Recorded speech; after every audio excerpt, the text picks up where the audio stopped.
The merger between Caledonian Thistle was described by the new club's chairman-elect as being fraught with more problems than the GATT talks, with the anti-merger group likened to dissident French farmers.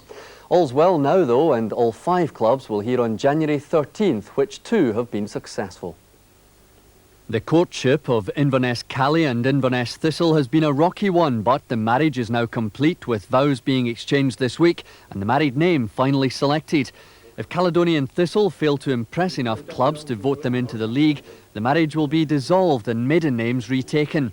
The one will again become 2, and Inverness's bid for the big time will be over.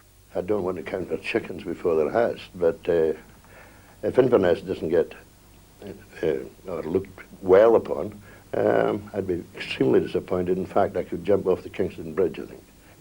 Elgin City's presentation glossed over the club's recent bad publicity when they were stripped of the Highland League title. Elgin concentrated instead on convincing the smaller clubs they'd have to play next season that Elgin isn't as far away as people tend to think.